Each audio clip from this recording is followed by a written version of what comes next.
Good evening, everyone. You know, I put out a video several nights ago that mentioned that the law had nothing to do with bringing us salvation. It has no authority. It has to be the grace of God, and we have to accept it by faith, what Christ has done on the cross, and we are saved.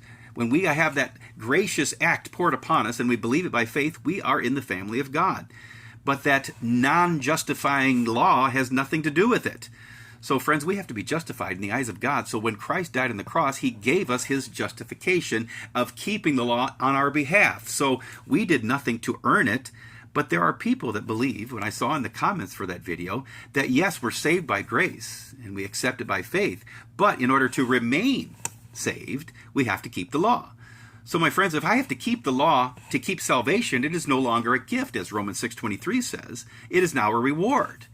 It makes no sense. If the law has no authority to bring salvation, it has no authority to keep salvation. It is all by the grace of God. We believe it by faith. We are saved. And again, we're in the adoption of Christ.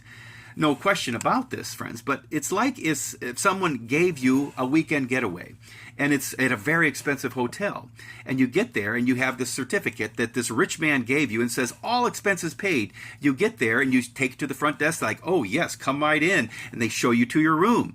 And you're in the room and you're just basking in the beauty of this beautiful room at whatever hotel it is, just very, very expensive. And then an hour later, you get a knock at the door and the guy has his hand out and says, you owe us some money. And says, well, no, all expenses were paid. Well, yeah, that was to get you in, but in order to stay, you have to pay us or do some work. You have to clean the hallways or make some beds, maybe do some landscaping. My friends, that would no longer be an all expenses paid free trip. That would now be a reward. You've earned it by working.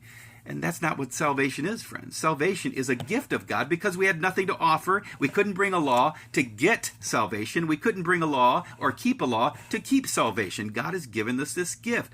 He's far richer than any man to give us a weekend getaway. He's given us an eternity in heaven, and the law had nothing to do with it.